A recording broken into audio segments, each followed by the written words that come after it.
All right.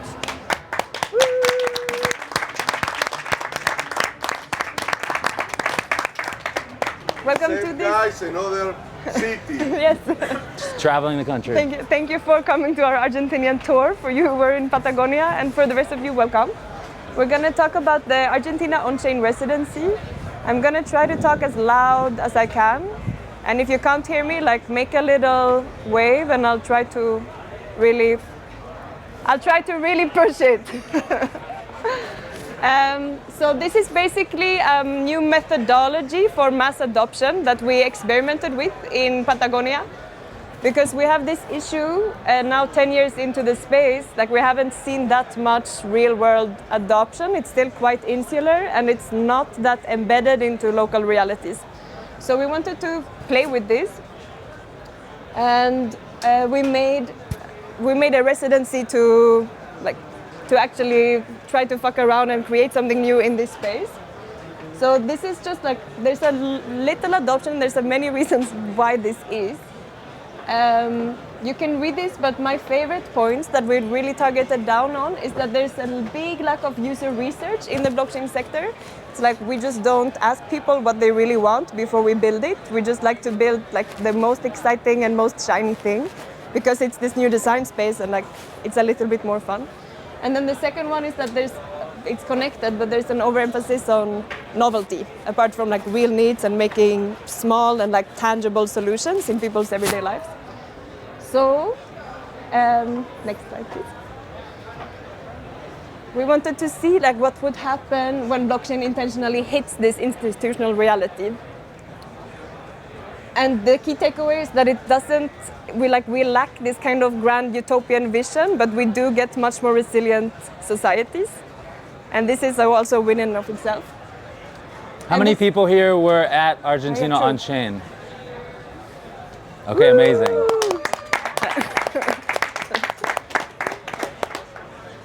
So we did this 2-week sprint. First week we had like discovery session. Second week we had design sprint session. And we created 9 prototypes. And the real like unique cool thing that we did that I'm especially happy with was that we did 30 plus interviews across Argentina with people from public, private and third sector. So we talked to politicians, we talked to like the federal judge in Mendoza, we talked to people from NGOs, like we talked to all of these people and was like, what are problems that you face in your day-to-day life? And then we created a whole, this is just my favorite meme. Okay. And then, whatever.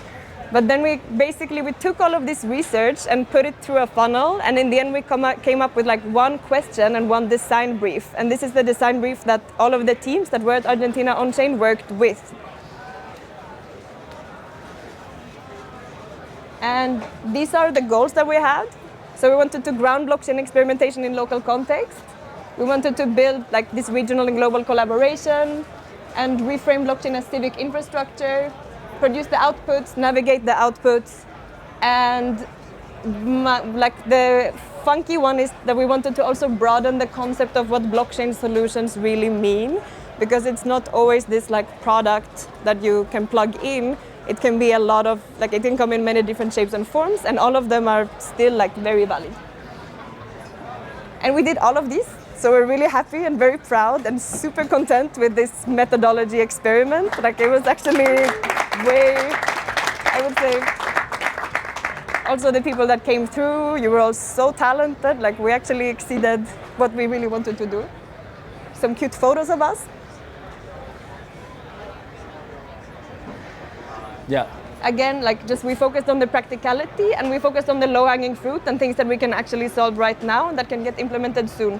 Yeah, and I mean a huge part of the process was inviting people that have been working on real-world solutions, so applying crypto to real-world context. So a lot of people here were at the residency giving workshops, giving talks, as we went through the different themes, like how crypto can affect sociopolitical systems, so augmenting or replacing public or third sector systems and institutions, and then in the private sector, so commercial experiments, everything from local commerce to global supply chain type problems and larger corporate sector, industrial sector problems. And in the second week, we also had other help from a number of organizers to run this rapid prototyping sprint. And I think the interesting thing about this is compared to your typical hackathon is that, like Lovisa said, it was all grounded in the user interviews that were then synthesized into the design briefs. And so teams didn't come and just like work on whatever they thought was interesting. Maybe some people already had a product or already had an area of interest, but that had to tie to one of the design briefs that were a synthesis of the problems of one or more institutions that we had talked to ahead of the residency. Cool. Yeah, I think this sums up like the methodology and what we did. And now for the rest of the time, we're gonna have demos from the people that actually built stuff during the residency. And then at the end, we're gonna have hopefully a pretty long Q&A where we can discuss and like get some golden nuggets of insights. Yeah, great. So I think I'm the first group. Okay, so give it up How for convenient. Ori, yeah. Nice. Ori and Jordi. Jordi, you want to join? Cool, thanks. Yeah, and also another principle that we tried to play with was mixed composition of teams. So every team having, one Argentinian or Latin American representative, and then also technical people, non-technical people, researchers, designers. It didn't work out perfectly because it was all happening at Edge City where there was a lot going on, so people would like hop in and out. But we learned a lot in terms of how to like design the overall structure. So we're going to talk about our project, Señalica, which means? Yeah, it was a mix about giving signal to someone. Yeah. Right? Exactly. And our design brief was related to the electoral legitimacy and participation in specifically municipality of Buenos Aires is who we talked to, the autonomous government there. And we also had Cotesma, which is a local co-op in Patagonia, in San Martin de los Andes, that has 10,000 members and that struggles with participation in their co-op. Yeah, their main problem is that they don't have participation. People doesn't want to participate, and they wanted to increase the turnout in the votings. Cool. Oh, sorry. Yeah. Okay, so if you want to use it, I mean, it's a demo app, but let's see. Okay, we have, that's the same thing. Cool.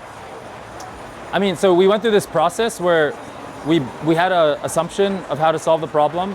We built a quick version of it, and then we went out to the town and started testing it with people. Specifically some people from Buenos Aires, but then also some people that were just local in San Martin. And then through the process of getting our assumptions invalidated and then pivoting, which we'll describe later, we came out with this concept that was inspired actually by a political experiment, I believe in Buenos Aires like 12 years ago, called Partido de la Red. It was a political party that was created here 10 years ago to enable liquid democracy. So in that case, the politicians were kind of a puppet, and then the people just decide and they vote directly on the things that the politicians should be doing. Exactly. So in this case, we see like this theoretical tool / party where people can vote for the members of that party, which can have increasing representation in the government. And then those politicians are the puppets of the people and do what the people ask them to do. So every time that there's a bill that the elected body is considering, instead of that politician exercising their own will, they just do what the app tells them to, basically. And so we use like identity verification systems that plugs into what citizens already use to have like a digital proof that they're part of the voter set. And if they can authenticate, then they can vote and then influence the outcome. Yeah, the authentication is ZK based. So as long as you have an electronic passport or a national ID that is electronic, you can create a ZK proof out of it, and then you can authenticate and vote. Yeah, part of what's interesting to try this now compared to in the past is that we have the tech to do that. Whereas previously people have tried these sort of proxy parties in Argentina, Australia, New Zealand, but they were doing so through centralized apps. And so you could see how that could be a problem over time if they ever got significant traction, that they would be dependent upon to, faithfully represent the votes of the people. Yeah, another design, yeah, please.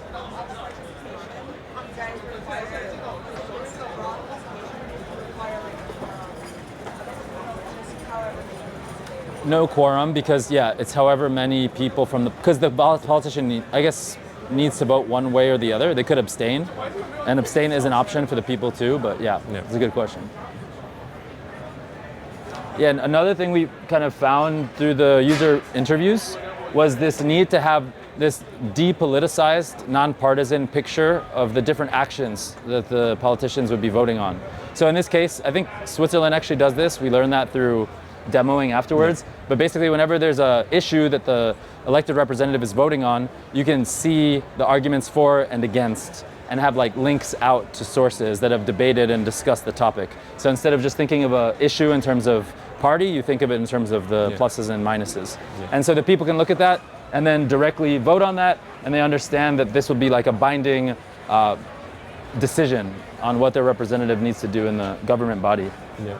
Basically, what we wanted to do is to decouple this thing about, oh, this is my party and I'm going to vote whatever my party says, and substituting this on voting on facts. So for example, you want to install like a cycling lane in your city. This is not about like political spectrum, it's just a fact that there are some arguments against and in favor, and then you decide on these things. So we try to evict a bit and to get rid of this political polarization that especially here in Argentina is a really big thing. Yeah, and right now what we built directly reflects how, you know, parliamentary or congressional democracies work. They vote yes, no on these binding resolutions. But you can imagine that you could build all sorts of different governance primitives around this. Different sorts of like fractional weighted voting or liquid issue-based liquid direct democracy where you could delegate your vote on particular topics to particular delegates. You could also do future key. So you could build all these things around this, but they ultimately are meant to revert back into how the system works today so that it doesn't require any changes to the legal system. Exactly. Yeah, so these are some of the people we talked to. Where's Jake?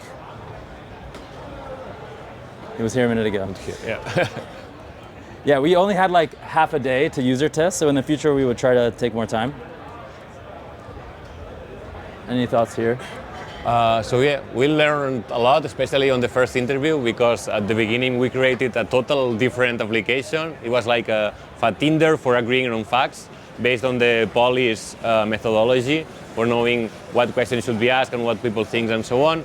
But it was super nice to talk with the first guy from San Martin in the bar, because they said, okay, I can agree on this or whatever, I can vote and do this, but at the end, the problem is that politicians doesn't care about people, they care about companies. So this was like, took down our first idea, and then we said, okay, we need something that people can really express their opinion and vote on binding stuff. And then we changed, and that's why we created this Partido de la Red 2.0 that enables this. Yeah. That's the first thing. Second one is that we saw in the demo day people coming from high schools. We saw them super disconnected from the politics, but totally out. But not because they don't care about politics, but because they don't have the right tools to express their opinions. And that's why we think that a digital first participation system can help a lot on this thing, and can engage and can actually solve the problem about turnout that we were talking at the beginning.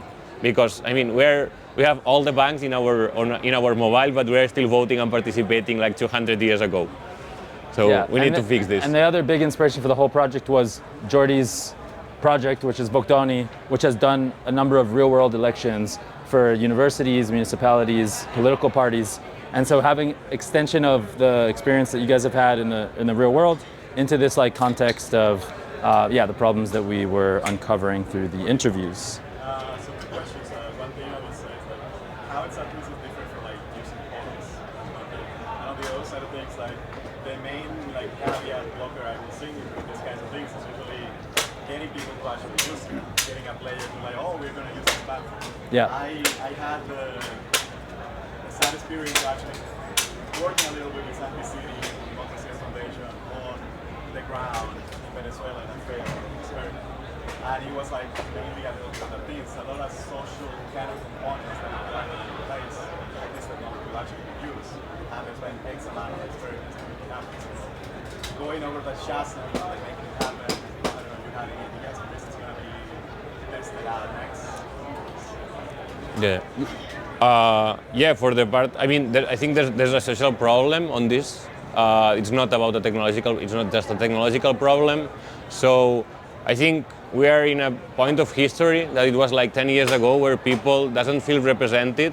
And I think we are in an inflection point that at some point people will find other ways of organizing themselves to make decisions. So I think that at least we should put in their hands these kind of solutions, at least these technical solutions where they can use and experiment without any fear. Yeah. I have an answer, another one. So in addition to the sentiment change, which I fully agree with, we have kind of new approaches to distribution that we can play with today. And so I think specifically with this idea, you could start, especially in Argentina, with the crypto native audience that is already using wallets. And maybe they're not crypto like, power users, but basically one big kind of interesting like inspiration for this whole thing was mini apps. And so specifically mini apps in world, and then Lemon, which is huge in Argentina, just released mini apps, right? So if you could put this into the tools, it's into the hands of every Lemon user, every world user, and it's just like a part of their, super app experience. And this is like a new approach, and maybe those even like app ecosystems themselves have an incentive to push it out. Yeah. And also the distribution channels doesn't need to be tied to any specific app. So as the underlying protocol that gathers all this information and held the voting and so on can be distributed among, for example, social media like Farcaster, Twitter, WhatsApp, and you can participate directly from your preferred platform. So it's like kind of a way of trying to kind of bring this to the maximum people possible, like using these different distribution channels. So I think this would make a huge impact. We have to move to the next project, but thanks for the questions. Cool, thank you. Thank you. Hello guys. So we both are Lucero Labs. We are an Argentinian legal startup that we're modernizing bureaucratic processes in order to simplify our lives, right? So we grab a problem presented to us that regarded how a nation, like the state, views its current teachers' situation, right? So imagine you're a bureaucrat in charge of allocating scarce resources, right? So what would you do? You gotta have a picture, right, on the current state of the allocated resources, and you need to be able to see where there is a need, right? So if there is a need, then you can allocate resources. So it's pretty simple, right? But it turns out that there is no coherent view on the current state of teachers within Argentina. So national government has absolutely no idea how to make decisions and how to allocate resources, right? So this is due to many reasons, but the problem statement is nation needs to allocate resources based on teachers, and it does know that it doesn't have the information it needs for it to be effective, right? So that would be the problem statement. Perfect. So our task was, okay, given that nation has a problem, how do we find a problem in the ground that actually solves this problem, right? Because like we were in San Martin and we were speaking with teachers, so we had to find a gap to fill between, the problems teachers had in the ground and what nation was not seeing. So we had to interview teachers, and what we found was that most processes teachers do, they are paper-based. This is in public schools. So, and then existing databases, the formats within different databases alongside nation, they are all different schemas. So then you wanna unite them, and it's very hard. So what they do is estimations that have very high error margins. And then lastly, what we found is that teachers didn't want more platforms. They already have a bunch of platforms and they all suck. And some part of our research was at first presenting a new platform. And what we got as feedback was, please, no more platforms.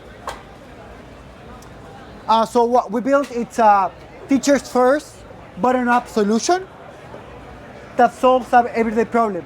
So what does it mean that it's bottom up? So bottom up means that it solves a problem for the teacher and the school, and since it solves a problem, it is not being pushed down from bureaucrats. So it solves a problem for teachers and institutions that is something very simple, which is our registration.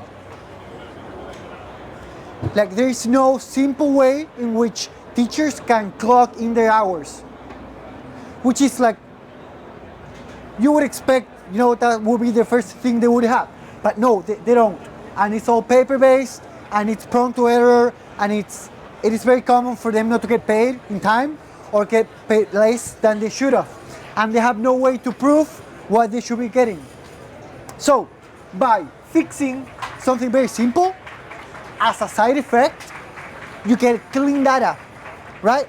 So you deploy a solution for hour tracking to schools, and then if that's adopted, like organically, then as a side effect, you're gonna produce data on where, who, and when teachers are being clocked in.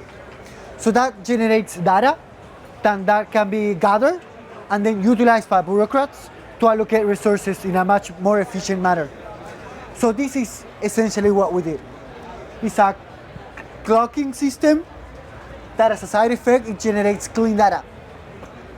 Using? Just lastly, so it's two things. The system is two things. For one, it's an identity system. So it will be one teacher should have one identity across all provinces. So it's in essence just an ID, right? And with that you can track teachers across provinces, which is also a problem. Acá, we should have a video. Yeah. Te digo cuando le pongas pausa. Okay. So here we're logging in. We just present our credential, and then we scan a QR code. We present our teacher's credential, and we're allowed into the hour clocking application. Right. So once inside the clocking application, it's very, very simple. You get identified as a user. You select what hours you're giving classes onto, and then you select how many hours you're being worked within that hour band, right? The teacher can clock in hours. They can see the hours they clock, and then there's a secretary view in which the secretary has to approve the hours, essentially. And then the last panel, so you have a teacher clocking hours, then you have a secretary that can view all the hours being clocked in by different teachers, right? So they can approve.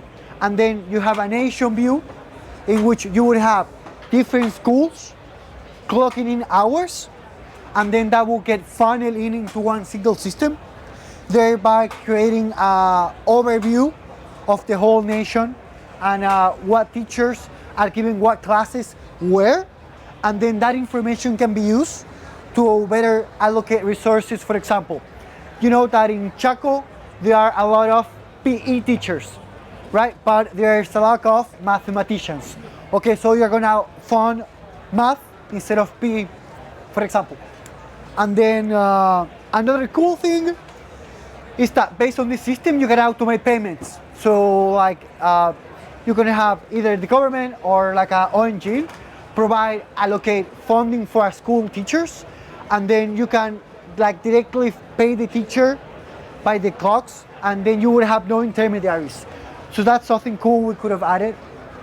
Enough. That was the last.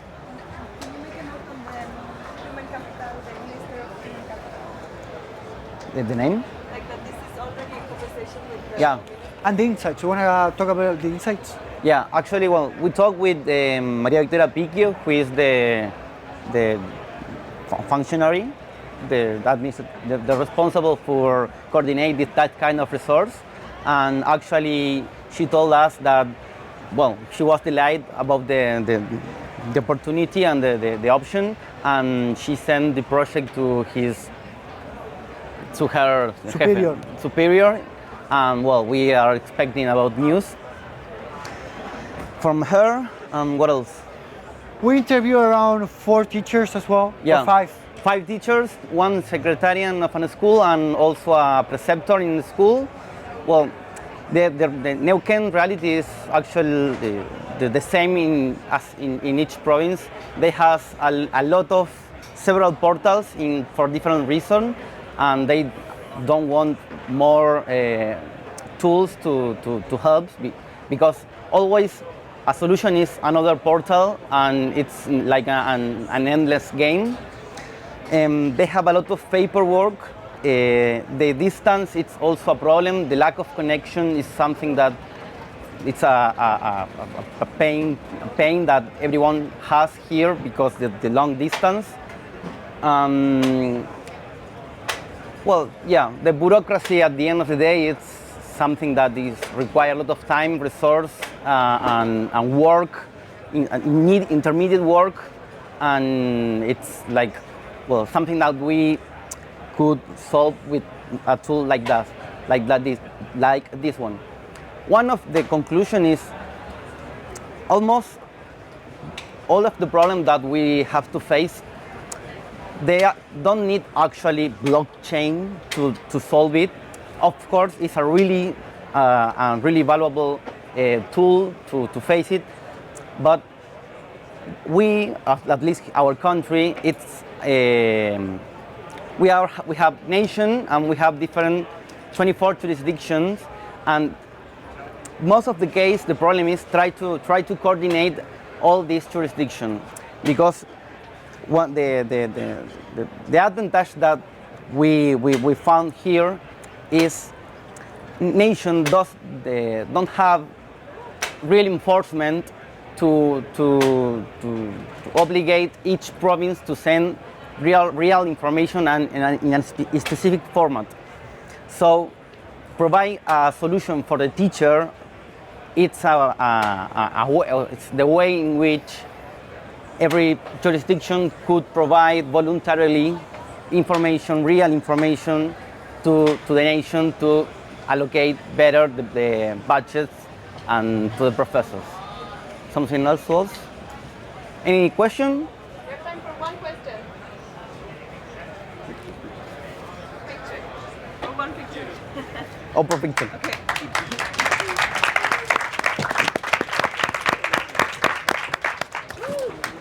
Wonderful. Welcome. Welcome. Thank you for joining us. Yeah, we were the team Constellation. Louder. Sorry? Oh, yeah, okay. Yeah, our team is Constellation. Originally, it started with, I think you can probably switch to the next. Oh, yeah, I'll start with our team. So there was Andrea Kotesma from a local telco. We had Andre from Deep Work. Then we had Billy, who was from Governology. He was kind of like a digital nomad. And we also have John from Astral, who's working on geolocation tagging on-chain. And so our brief was focused on digital nomads and connecting them to the kind of local economy and to businesses and just humans who live in that town. So we were focused from these different perspectives, from Andrea's perspective of the businesses, from Billy's perspective on the digital nomads, but also like we kind of have experience, and John's perspective on like geographical data. We're trying to address that problem, and I think if you go to the next, I'm not sure. Yeah, we were bouncing around a lot of different ideas. At the beginning, we were kind of like playing around with, can we like help digital nomads find better Airbnbs or like the right Wi-Fi places? We also had one lady who joined us, Denise. She did some research in this town that there's a lot of digital nomads coming in, more and more over the last years, but the businesses were not able to adapt their kind of like their offerings, whether it's spaces or restaurants or anything that people were kind of like looking for. And so there was a huge opportunity, but no one was seeing that data. And so we were trying to play around with like, do we kind of connect Airbnbs better? Do we improve that somehow? But then we wouldn't solve a new problem. Do we help businesses make better decisions? But then, yeah, we would also not really like address anything particularly new. And so here are like some initial early sketches of like profiles and offering things from both. Also, we were struggling with, should we start with digital nomads or should we start with local businesses? And so over time, we kind of like ended up in, I think you can probably click the next one.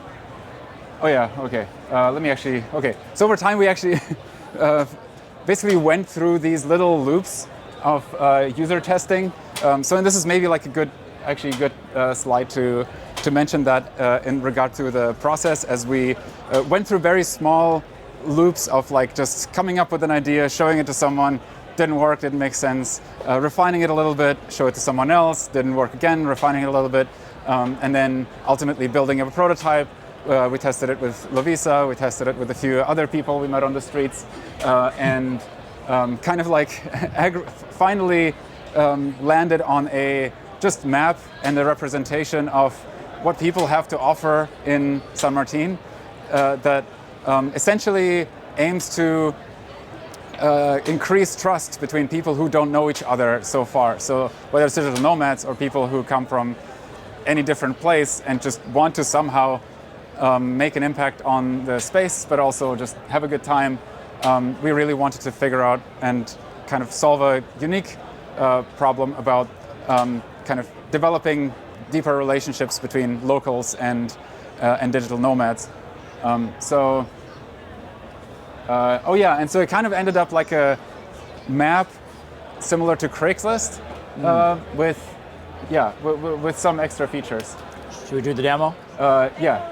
Let's show the demo. All right, the question is it going to load? Yeah, okay. So just to frame this, again, the goal was to build digital tools that helped to build trust between visitors and locals. And so we wanted to really think about how a decentralized application could really kind of help people connect with a sense of place and unlock more value exchange and more connection between people who live there, who have stronger networks, who know the local service providers, who have a better understanding of the local context, and visitors who bring other things to the table but don't necessarily have that knowledge. Usually the first day when you get somewhere, it's kind of chaos. There's no trust graph. You don't know who to ask about what. You haven't built a mental map.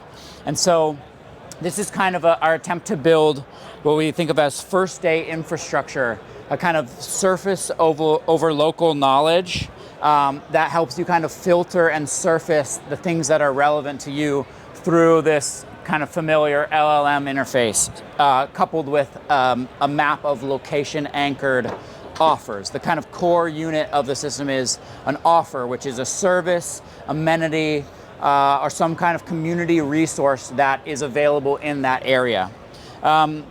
So just to kind of go through, hold up. 1 second, sorry. Yeah, okay, so to walk through the demo, here, this is a map here on the right. I know it's dark with pins of where different amenities. And here we're typing in, hey, we're looking for a babysitter for our family. The first thing that happened was the babysitter wasn't in the offer graph. And so the AI pushed an ask out to the local community to say, hey, there's someone new in town who's looking for a babysitter. Does anybody know a trusted babysitter in the area? Then the chat continues asking for a local chef to cook for a few nights per week. And there are a couple of chefs in that service area that match the criteria. So those profiles are pushed to the top of the chat. And we built the profile page for the chef, along with pricing, reviews, and an escrow service to reserve using stablecoin payments held in a smart contract until the service was provided. So Andre built out this escrow service where you could deposit money to reserve the person's time. And then the premise was after the service was delivered, both parties could leave a review. They could submit a location proof as extra evidence that they actually met. And then that gets added to the kind of reputation background of that particular service provider, as well as the person consuming the services. In the demo here, here's an example of the escrow release process where you've completed the service, the chef came and cooked, you release the payment and kind of go on your way. As we come back, we get a notification that a babysitter has been found in the network and has been added to the graph, so you can go and look at the babysitter and go through that same escrow process. So one really quite interesting thing about this, we think, is the fact that this is really fine-grained information, queryable information about the economic dynamics in a local area that aggregated up can give us kind of a economic sense or a barometer about what people are asking for, what they need, what's oversupplied, what's undersupplied. So we built this little dashboard to show how those dynamics might change over time and surface it available for local community members, businesses, civic leaders, but also visitors who might want to say, hey, it looks like actually there's a lot of demand for piano lessons. That's kind of fun. We've got, in this case, I'll just pop ahead. Here's actually kind of a heat map for location-based forecasting, spatial forecasting. But in this case, the person saw that there was a need for piano lessons. There's a piano in our Airbnb. I can give piano lessons, and it pops up a form to be able to create an offer and post it in the trust graph for the next couple of weeks while I'm in town, so I could offer piano lessons to anybody who wants them. Select the location where the lessons would be given, and that gets added to this graph. So it's a little kind of experiment in thinking about how open data infrastructure and these sort of trust systems where you can accumulate evidence because it's a web without borders, access through this sort of interface might create more connections between locals and visitors. All right, we learned a lot. We did a lot of vibe coding. And we're really interested to take this forward. So if anybody is excited about mapping tools, mapping interfaces, tools for residencies or pop-up villages, maybe a pilot with Edge City, we'd be really keen. This is a new Telegram group we just created. So if anybody wants to talk about this stuff, please jump in and we're very happy. Yeah. Happy? Yeah. Great. Thank you. It was a lot of fun. Yeah, thank you. Thanks so much. Nice. Hey, my name's Conrad. So I built Augme here, and let me skip to the.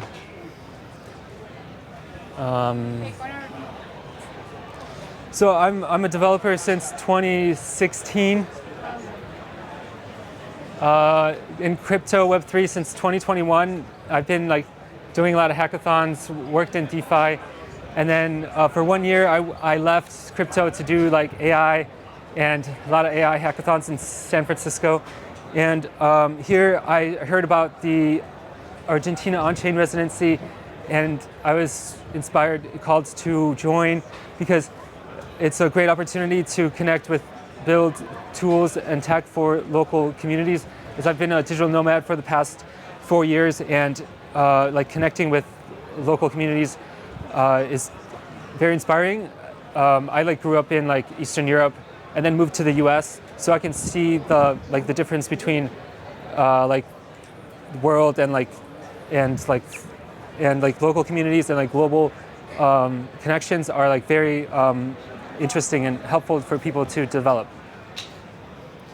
So what I built is this platform. So I used an older existing hackathon project to build on top of, and what it does is it allows you to create AI twins. So the teacher can go and create an AI twin of themselves using a prompt, system prompt, and retrieval augmented generation to build a knowledge base on their existing context, and then students create their own AI twin and allow for personalized teaching and interaction. And so I tested this with a local special education teacher.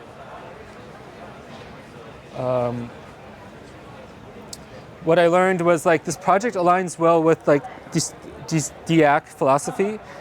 It's because it's an open source, allows you to run models and the AI characters locally. So for education systems it's perfect. And so, and also the crypto part is that teachers can get paid through crypto through a decentralized economy, and then starts with a chatbot, then evolves to more agentic actions by the AI clones, and then evolves more into an agentic economy. That's the larger vision. So that's the plan for what's next. And I want to show a demo.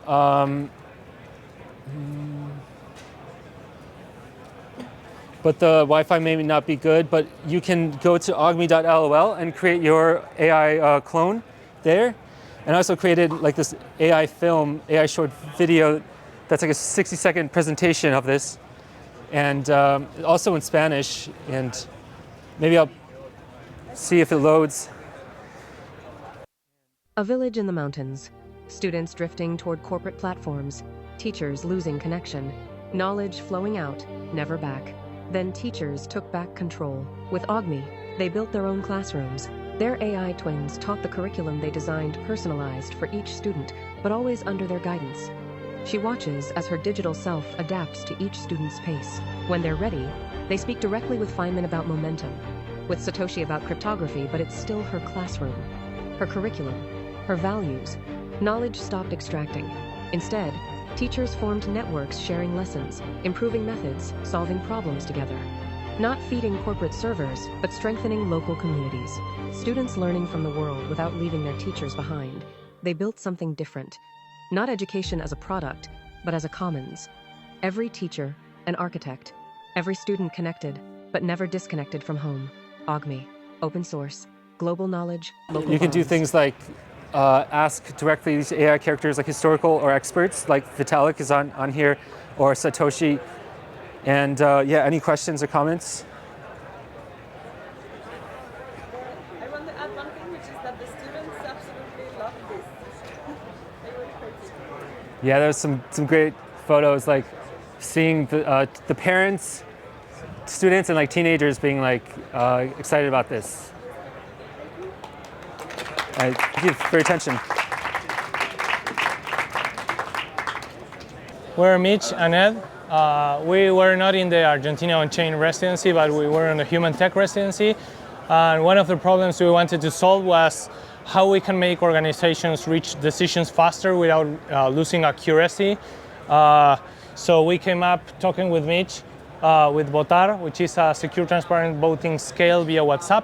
So we think that the Web3 has a problem that is on the UX side of things.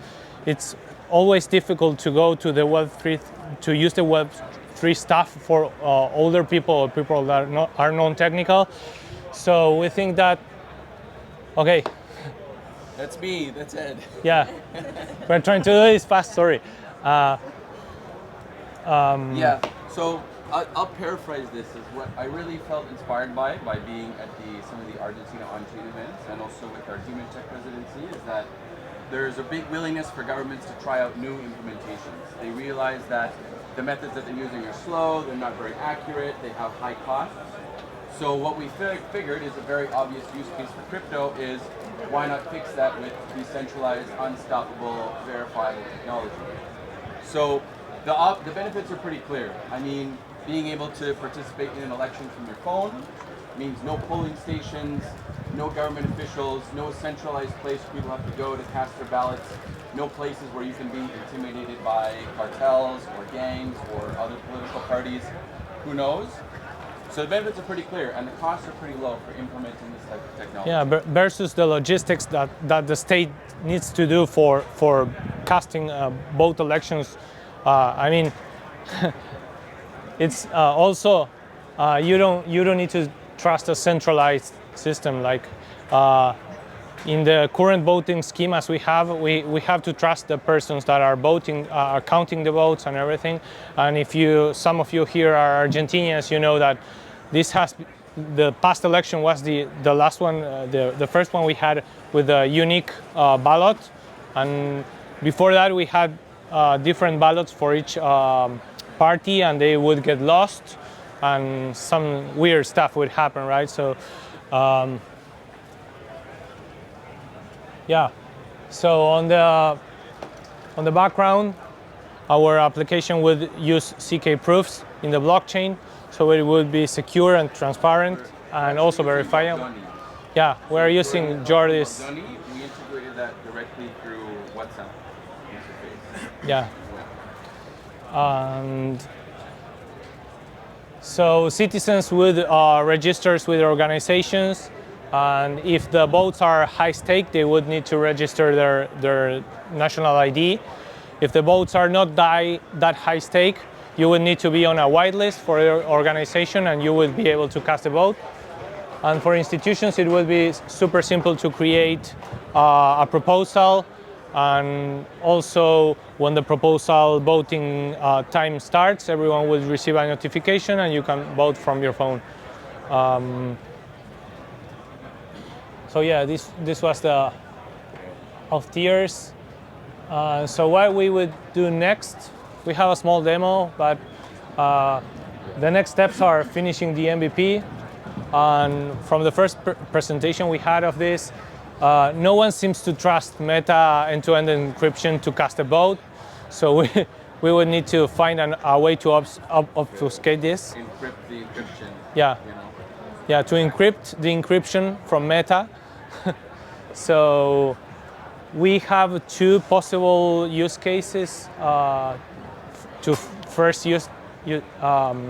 test this in the real world, which are in my city, the Consejo Municipal de Niñez, Adolescencia y Familia, which is trying to solve social problems regarding family and kids and adolescents.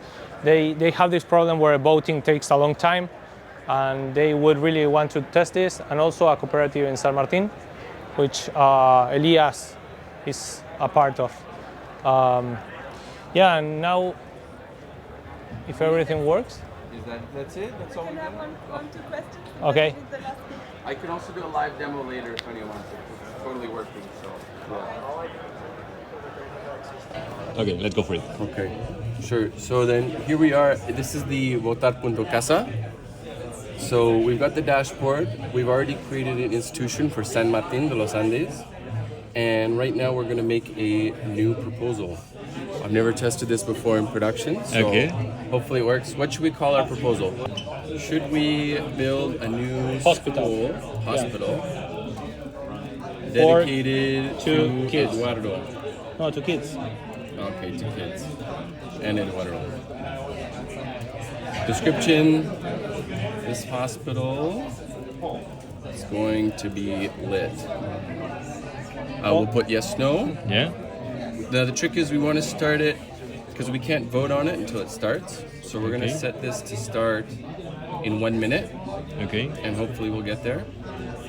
And then we're going to set it to end in 1 hour. Now, proposal is being created. I should have gotten a notification too, actually. Oh yeah. So Oh, here's that's the cool crazy. part, is I get the notification on my WhatsApp. Okay. And so I get this new. Oh, crazy. Yeah. So I love it. So this is done because I already, in a previous step, I already subscribed to this community or to this institution. Okay. And then I'm just going to click yes. Yeah. So we created the proposal with one eligible voter. Okay. This is the election. Yeah. And then this was the actual submission of the vote. Okay. So we should be able to go to this website here. And then there it is. Crazy. It actually is live on Votoni. And then I can see the envelopes, right? The results. So I can see. Crazy. Crazy, man. So all of it works? Oh, yeah. Technically, WhatsApp is end-to-end encrypted, but no. So we encryption actually starting when we start WhatsApp has your phone number. The phone number is the only thing we would need to store. I don't think you can get anonymized the vote. Yeah, that's a good question. What happens in a country where like the government controls like all the kind of information traffic in a way? They wouldn't know how you casted your vote. The nice thing is that this framework is adaptable. So I mean, we could easily, because Ed did it in a way that you could just port it over to Telegram, Yeah. or to Signal, or to something else like that. Yeah. We decided to start with WhatsApp because it's our first use case are here, and that's the popular.